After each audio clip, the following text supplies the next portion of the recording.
Long Halloween has found its Batman and Joker. You can play classic Xbox games in the cloud.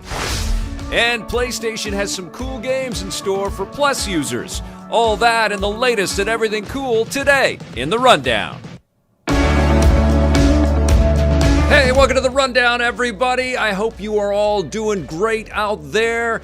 We have got a very fun show for you today, and today it is dedicated to two people because these two always rock, and they're always 1 and 2, it feels like, in the room, or they're very close to that. It's Goku and Hip Hop Dan. You two are phenomenal, but I want to get into the rundown because we've got lots to talk about, and we're going to have a lot of fun today. So let's get going. Very big news for Bat fans out there. Looks like the Long Halloween is well into production. A lot of stuff has been happening around this show. It's not a show, it's a DC animated movie, and DC makes some phenomenal stuff out there. I've been a big fan of a lot of the animated work that they've produced over the years.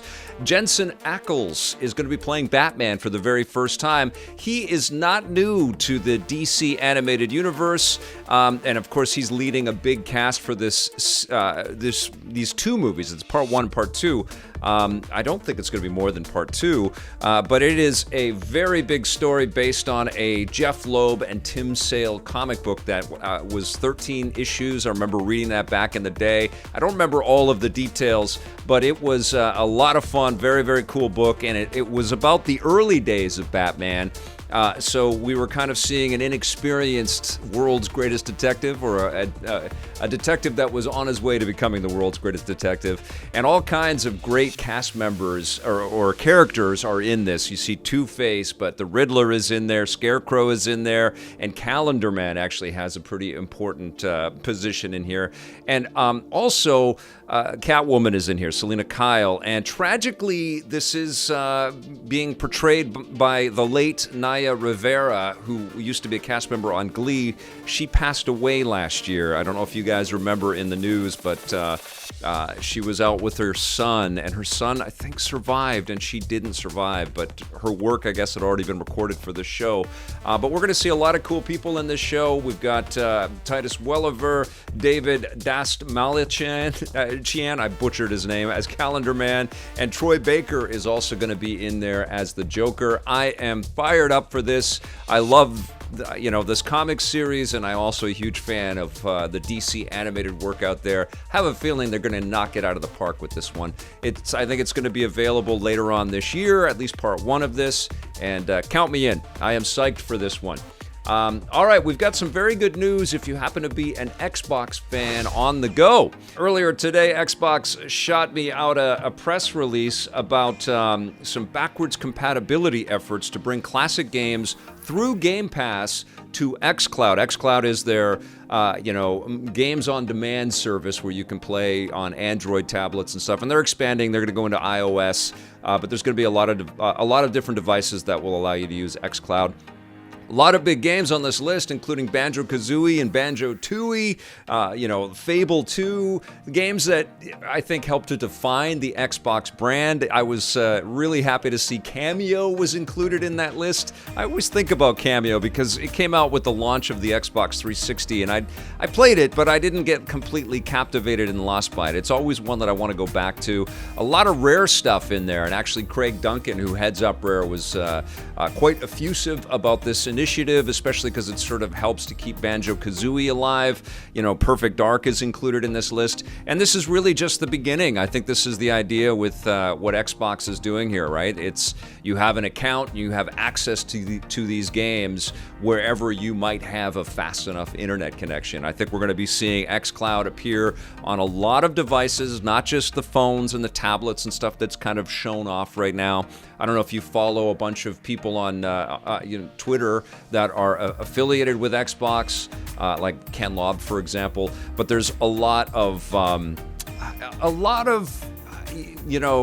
hype and some promotion, but also I think a lot of pride with the efforts that are going on internally at Xbox. I always see images of controllers attached to cell phones and people playing excellent, huge, massive Xbox games out on their patio or, overlooking a park or something like that. So we're entering into some interesting days, and certainly I think this more kind of measured approach that Xbox has been taking to get people to think about cloud gaming has probably served them a lot better than it has Stadia, at least in terms of getting subscribers on board.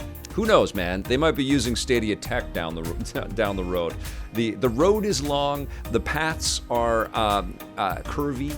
And there's a lot of intersect points, but clearly cloud gaming is a big deal to Microsoft, and it's going to grow increasingly in the video game industry as well.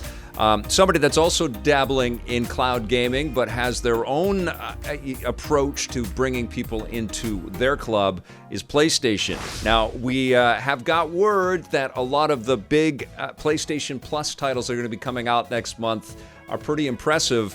The big one, of course, is Oddworld Soulstorm. This is I guess it's kind of like a remake of Abe's Exodus, but it's done with all of the modern touches.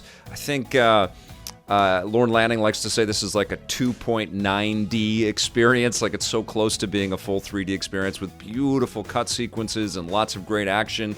Of course, it's all about rescuing your fellow Abe-like creatures. I forget was it Mudokons? I can forget the name of the creatures. But you're trying to save everybody and get them out of basically this meat factory. They're all food for other people. I don't want to spoil anything, but there's going to be all kinds of great details in the backgrounds and all kinds of just absolutely incredible, beautiful artwork. The Oddworld folks actually started as a company that had roots in visual effects. They were a Hollywood. They were Hollywood veterans, and they decided to kind of change course and get into content creation in the game space. And that's why right from the get-go, right from the original Abe's Odyssey, they really stood apart. There was just such a wonderful fidelity for their experiences. So I'm really looking forward to them, claiming a spot out there with recognition for this game. The interesting thing about this game on PlayStation Plus is that I think you can play it on PS4. It's also coming to PC through the Epic Game Store. But the free version of the game for PS Plus subscribers is only for PS5 players and PS5 owners out there. But Days Gone is going to be available for PS4 and PS5 players. PS5 owners can already download it as part of that, day one pack for buying a PlayStation 5. And it's got upgrades on PS5 that aren't on PS4. But even still, this is a game that has aged incredibly well. It's loaded with all kinds of insane zombie horde action and thrilling moments and great performances led by Sam Witwer in the main role. And, he's just a fun character with, a lot of ability to survive crazy situations. And the game is lengthy and meaty and crazy fun. The thing that impressed me the most when I reviewed this game was, the story meanders a little bit and you're kind of stuck in it for a while. And I definitely don't think it's like Naughty Dog caliber, but the gameplay was so fun. It was just fun to ride the bike. It was fun to raid the camps, and it was really fun to try to survive the zombie hordes. So I'm excited that a whole bunch of new people are going to be able to play this really cool game. Something else that's coming to PlayStation Plus players is Zombie Army 4 Dead War, which is a weird title for this game. It's made by the Sniper Elite folks at Rebellion, and I'd never played any of the Zombie Army games prior to this one. I asked for a review code, and I had a blast. It's a crazy, it doesn't take itself too seriously, cooperative shooting experience. A little bit, I think you can have up to 4 people. I only played it with 2, and I had a really good time. And it's great as a solo experience as well. It's very arcadey. It's very accessible. It's not just sniping, although they do use the Sniper Elite, sort of biology camera where they go inside of the brain pans of these different zombie creations. And so you're going to see a lot of heads explode, zombie heads explode, lots of explosions in general. It's big, it's crazy, and if you're a PlayStation Plus subscriber, you get it without having to pay for it starting in April, which is pretty good. But I have one more thing to discuss with you, and that is that the good folks at Bethesda shot out a next-generation trailer for The Elder Scrolls Online. It's coming out this June, I think June 6th.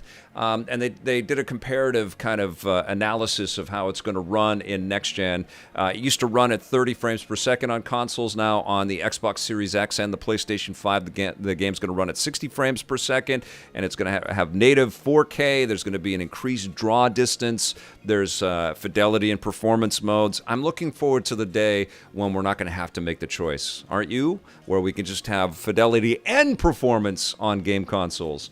And that might be like another iteration, man, which is crazy to think. But I just want everything to have all the ray tracing and all of the fluidity and the 4K beauty, but it not take a hit, So, anyways, it is coming to next gen very soon. So, have fun with that, all of you Elder Scrolls fans out there. It's been a long time since I played Elder Scrolls Online, but I remember really digging that game when I checked it out.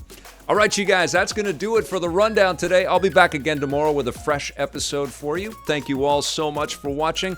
Thank you especially to our subscribers and to our EPN members. We'll see you tomorrow, and until then, play forever.